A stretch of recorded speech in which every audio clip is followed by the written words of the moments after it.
नमस्कार, जोहार, जय हिंद। मैं मुकेश कुमार पांडे आप लोगों का खोटा क्लासेस में स्वागत करता हूँ। आज आप लोगों के बीच में मैं प्राचीन काल में झारखंड के बारे में चर्चा करेंगे। यहाँ पे देखना है कि प्राचीन काल में झारखंड में हमें क्या क्या पढ़ना है। तो एक मौर्य काल पढ़ना है, एक मौर्योत्तर काल पढ़ना है, एक गुप्त काल पढ़ना है और एक गुप्तोत्तर काल करना है, गुप्तोत्तर काल पढ़ना है। सब्सक्राइब करना ना भूलें, शेयर करें और हाँ, लाइक और कमेंट ज़रूर करें। अब हम लोग शुरुआत करते हैं कि मौर्य काल में क्या क्या झारखंड में हुआ। तो मौर्य काल में एक कौटिल्य का अर्थशास्त्र और एक अशोक के बारे में पढ़ना है। पहला कौटिल्य का अर्थशास्त्र और दूसरा अशोक के बारे में पढ़ना है। तो अगर हम लोग देखें कौटिल्य के अर्थशास्त्र में बात करें तो कौटिल्य के अर्थशास्त्र में झारखंड को झारखंड को क्या बोला गया? तो कुकुट या कुकुट देश बोला गया है। याद रखिएगा कि कौटिल्य का अर्थशास्त्र में झारखंड को क्या बोला गया है? कुकुट या कुकुट देश बोला गया है। एक चीज़ और देखते हैं कि कौटिल्य के अर्थशास्त्र के अनुसार अगर मौर्य काल का बात कर रहे हैं तो यहाँ का जो शासन प्रणाली था ये कैसा था? तो शासन प्रणाली यहाँ का गणतंत्रात्मक शासन प्रणाली था। यही कौटिल्य के अर्थशास्त्र में यहाँ पे नदियों का भी उल्लेख किया गया है और वो नदी है इंद्रनावक नदियाँ। और यहीं से यही नदी इंद्रनावक नदी से ही हीरे प्राप्त किए जाते थे। और एक बात देखा जाए तो ये इब और शंख का इलाका कहा जाता है। मतलब एक प्रकार से देखा जाए कि इंद्रनावक नदियाँ ईब और शंख का इलाका क्षेत्र को ही इंद्रनावक नदियाँ कहा जाता था और इंद्रनावक नदियाँ से ही हीरे प्राप्त होते थे। दोस्तों आगे बढ़ते हैं हम लोग और यहाँ पे देखते हैं कि अशोक के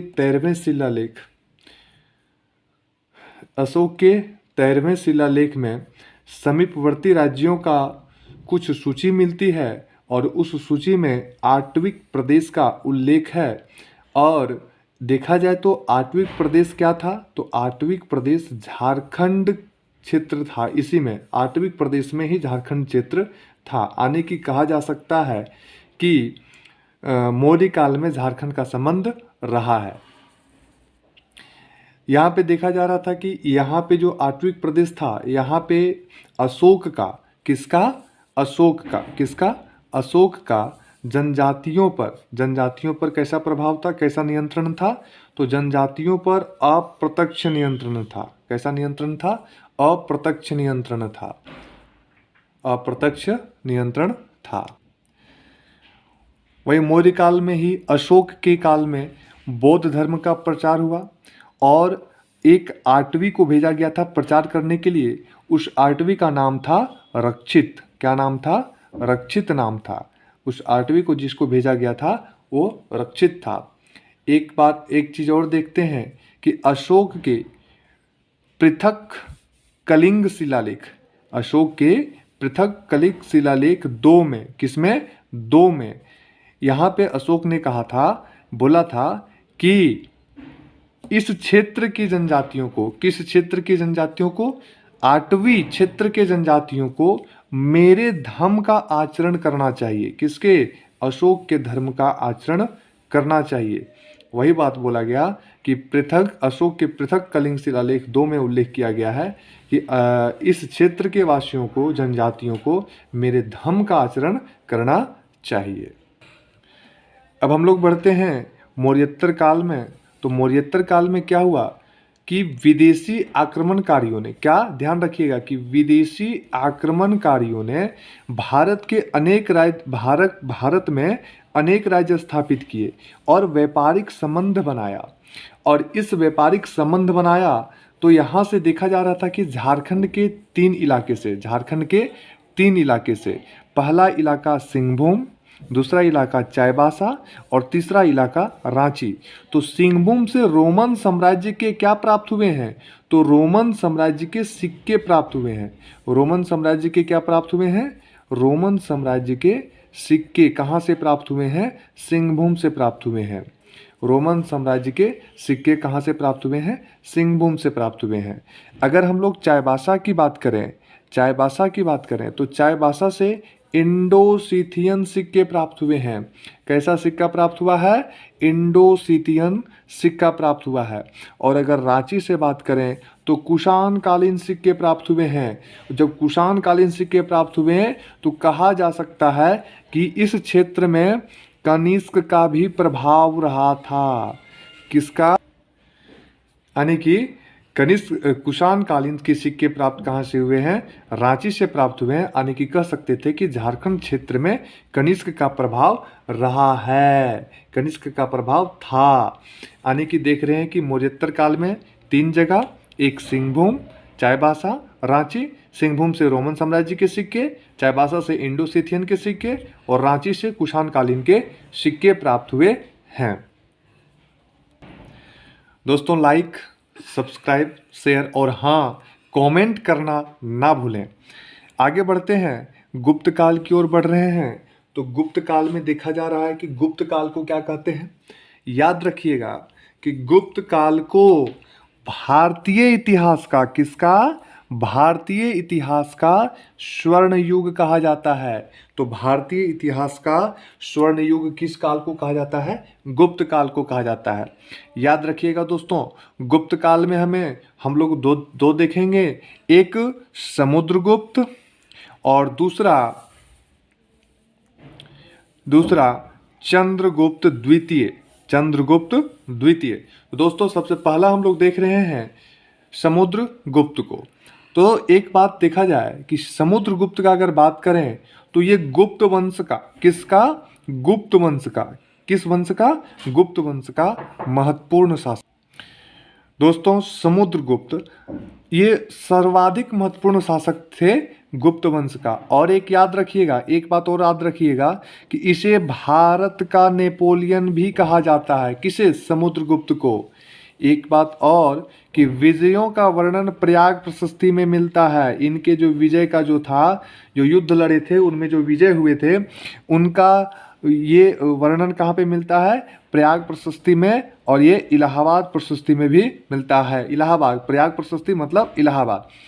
आगे बढ़ते हैं कि प्रयाग प्रशस्ति लिखा कौन था? तो प्रयाग प्रशस्ति जो था ये हरिसेन के द्वारा लिखा गया था।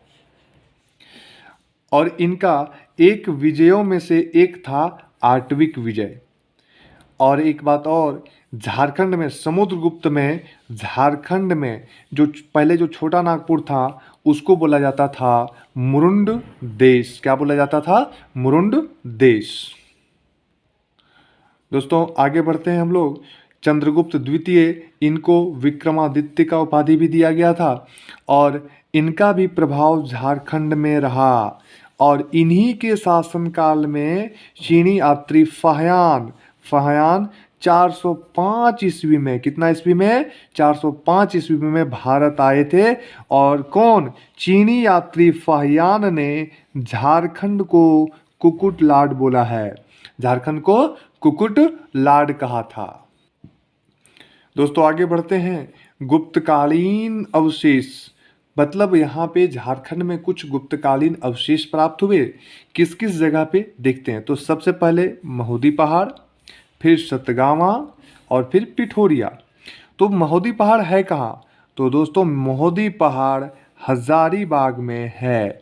और यहाँ से आप देखा जाए तो पत्थरों को काटकर मंदिर बनाया गया था। पत्थरों को काटकर मंदिर बनाया गया था। कहाँ पे? महोदी पहाड़। कहाँ पे है? हजारीबाग में। सतगावा का बात करेंगे, सतगावा भी हजारीबाग में ही है और यहाँ से भी मंदिर का अवशेष मिला है। मंदिर का अवशेष कहाँ से मिला है? सतगावा। तो दो जगह से, एक महोदी पहाड़ और एक सतगावा। तो महोदी पहाड़ हजारीबाग में, सतगावा हजारीबाग में, मतलब दोनों हजारीबाग की जगह से आपको मंदिर का अवशेष मिला है। अब एक देखते हैं कि पिठोरिया। पिठोरिया है कहाँ? तो पिठोरिया आपका रांची में है और यहाँ से पहाड़ी पर कुआं मिला है। पिठोरिया में पहाड़ी पर कुआं मिला हुआ है। दोस्तों आगे बढ़ते हैं, गुप्तोत्तर काल की ओर बढ़ें तो गुप्तोत्तर काल में यहाँ पे एक राजा थे शशांक, और शशांक जो थे ये कहा जा सकता है कि गौड़ शासक शशांक जो थे ये प्रतापी राजा थे। गौड़ शासक का प्रतापी राजा कौन थे? शशांक थे। और इनका जो साम्राज्य विस्तार था ये कहाँ कहाँ पे था? तो एक झारखंड में था, एक उड़ीसा में भी था और एक बंगाल में भी था। और एक ऐसे शासक थे जो अपनी दो राजधानियां बनाई। गौड़ शासक शशांक जो थे ये दो राजधानियां बनाई। एक राजधानियां संथाल परगना, तो संथाल परगना में कहाँ? बड़ा बाजार में बनाए। और एक दूसरी राजधानी बनाई दुलमी में। दो राजधानी बनाए गौड़ शासक शशांक ने, एक संथाल परगना बड़ा बाजार में और एक दुलमी में बनाए। दोस्तों अभी हम लोग ने देखा कि संथाल परगना के बड़ा बाजार में, ये झारखंड में है, तो कह सकते थे कि ये प्रथम शासक हैं जिन्होंने अपनी राजधानी झारखंड में बनाया। तो वह कौन सा शासक है जो अपनी राजधानी झारखंड में बनाया? तो वो है शशांक। शशांक ने ही ये जो थे गौड़ शासक शशांक ने शिव धर्म, शिव मतलब शैव धर्म को अपनाया। शिव जी के पुजारी थे और इन्होंने शिव मंदिर का भी निर्माण किया। किसने? शशांक ने। और जो मंदिर बनाया था वो प्रसिद्ध मंदिर थे वेणु सागर, और वेणु सागर ये शिव का मंदिर था। और है कहाँ पे? तो दोस्तों वेणु सागर कहाँ पे है? तो ये सिंहभूम में है।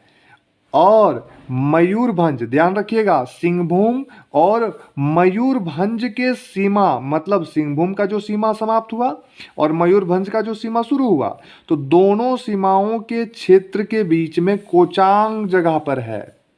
बात समझ रहे हैं ना कि वेणु सागर कहाँ पे है? सिंहभूम और मयूरभंज, सिंहभूम और मयूरभंज सीमा क्षेत्र पर अवस्थित है। उस जगह का नाम है कोचांग।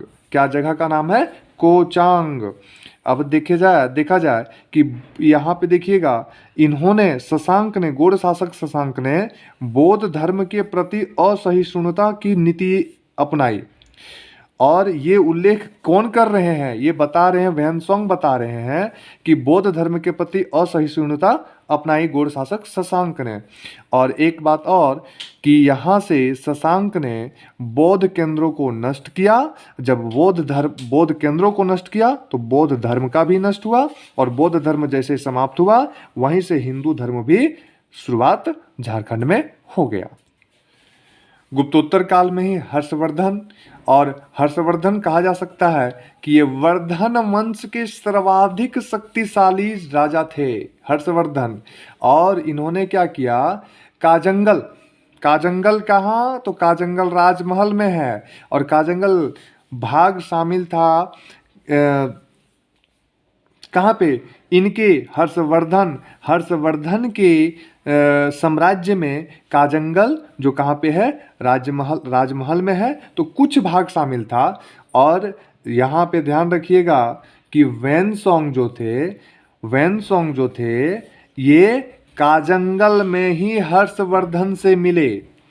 वैनसोंग काजंगल में ही हर्षवर्धन से मिले। तो इस प्रकार से आपका प्राचीन काल में झारखंड का देखें, प्राचीन काल में झारखंड को देखें।